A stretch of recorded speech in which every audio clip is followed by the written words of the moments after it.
आप देख रहे हैं सिटीजन वाइज। मैं हूं शब। सिटीजन वाइज में वक्त हो चुका है दिन भर की तमाम खबरों पर नजर डालने का। तो देखते हैं क्या है आज की खबरों में। गृह मंत्री अमित शाह ने हाल ही में अरविंद केजरीवाल को अंतरिम जमानत मिलने पर बयान दिया था, जिसको लेकर अब राज्यसभा सांसद कपिल सिब्बल हमलावर हुए हैं। वहीं कपिल सिब्बल ने POJK के मुद्दे पर भी अमित शाह को घेरने की कोशिश की है। उन्होंने क्या कहा है, आइए जानते हैं। लोग कहने के पर्दे के ऊपर पीछे मत आप छुपिए। ये ऐसा आपत्तिजनक बयान है जो मैं समझता हूं कि गृह मंत्री को, इस देश के गृह मंत्री को नहीं देना चाहिए। उस गृह मंत्री को जिसको शायद कानून की धाराएं का ज्यादा मालूम नहीं है। अच्छा होता कि कुछ कानून की बातें समझ के शायद वो ऐसा बयान देते भी नहीं। इलेक्शन का दौर है, मन में जो आया वो कह देते हैं। जो 4000 किलोमीटर का कब्जा चीन ने कर रखा है, यार वो तो पहले वापस लो। वहां तो थोड़ी लाल आंख दिखा दो। अमित शाह जी ने आज बयान दिया है, मैं समझता हूं कि बहुत ही आपत्तिजनक बयान है। उन्होंने सुप्रीम कोर्ट की मंशा के ऊपर निशाना साधा है। उन्होंने कहा है कि कई लोग ये कहते हैं कि ये जो केजरीवाल जी को अंतरिम बेल मिली है, ये एक स्पेशल ट्रीटमेंट है जुडिशरी का, खास उनके लिए किया गया है।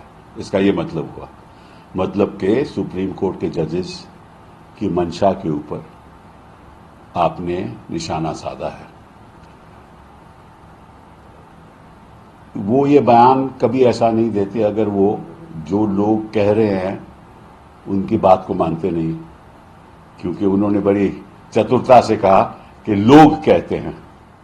तो अगर लोग कहते हैं और आप नहीं मानते तो आपको ऐसा बयान नहीं देना चाहिए, और अगर लोग कहते हैं और आप मानते हो तभी आपने ऐसा बयान दिया है। तो लोग कहने के पर्दे के ऊपर पीछे मत आप छुपिए। ये ऐसा आपत्तिजनक बयान है जो मैं समझता हूं कि गृह मंत्री को, इस देश के गृह मंत्री को नहीं देना चाहिए। उस गृह मंत्री को जिसको शायद कानून की धाराएं का ज्यादा मालूम नहीं है। तो मैं थोड़ा समझा देता हूं आपके द्वारा। पहली बात तो यह है कि अगर कोई कन्विक्ट हो जाए, किसी को सजा मिल जाए 3 साल से ज्यादा, 2 साल से ज्यादा, तो कोर्ट से उसको सजा का स्टे मिल जाए तो अपना वो नामांकन पत्र भी डाल सकता है, नॉमिनेशन पेपर भी कर सकता है और इलेक्ट भी हो सकता है। मतलब convicted person also can get elected. ठीक है। और अगर किसी के खिलाफ चार्जशीट हो जाए तो वो प्रचार भी कर सकता है। चार्जशीट हो जाए, अभी चार्ज फ्रेम न हो, लेकिन प्रचार भी कर सकता है और नॉमिनेशन पेपर भी फाइल कर सकता है। जैसे बृजभूषण जी चार्जशीटेड है ना, तो अपने बेटे का प्रचार कैसे कर रहे हैं, किस धारा पे कर रहे हैं, कौन से कानून पे कर रहे हैं? यही कानून। तो एक जिसको सजा हो वो नॉमिनेशन पेपर फाइल करके इलेक्ट भी हो सकता है। एक जो चार्जशीटेड हो वो प्रचार करके, नॉमिनेशन करके, पेपर फाइल करके इलेक्ट हो सकता है। और जिसके खिलाफ केवल आरोप हो वो प्रचार नहीं कर सकता।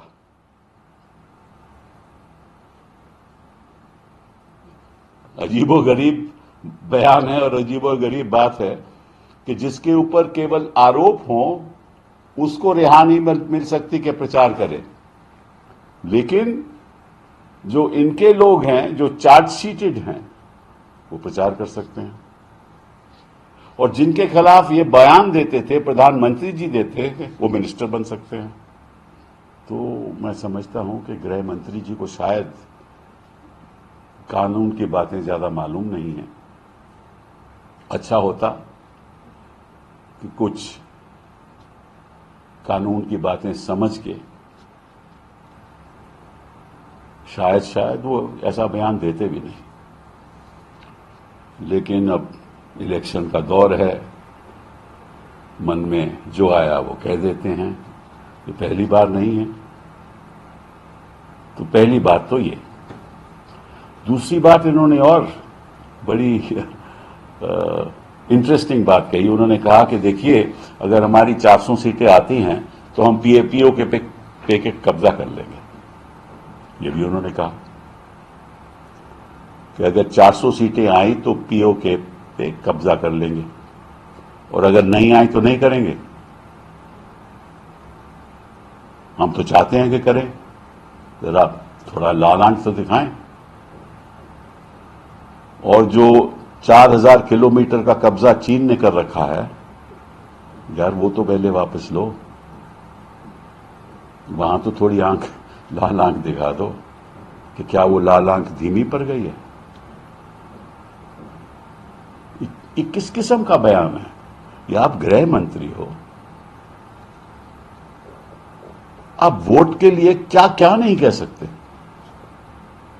ये लोकतंत्र है, दुनिया में सबसे बड़ा लोकतंत्र है। आपको जिम्मेदारी के साथ बयान देना चाहिए। ऐसे बयानों से लगता है कि आप उस दौर चाह रहे हो जहां आपके पैरों से जमीन खिसक रही है। लगता है कि वो 400 पार क्या 200 पार भी मुश्किल है, और तभी ऐसे बयान दिए जा रहे हो। तो मैं आपसे आग्रह करूंगा कि अगली बार आप सोच समझ के, जिम्मेदारी के साथ, क्योंकि एक ऐसे पद पे आप बैठे हुए हो जिससे आपका कोई भी बयान हो, उसमें ऐसा लगना चाहिए कि आपने सोच समझ के दिया है।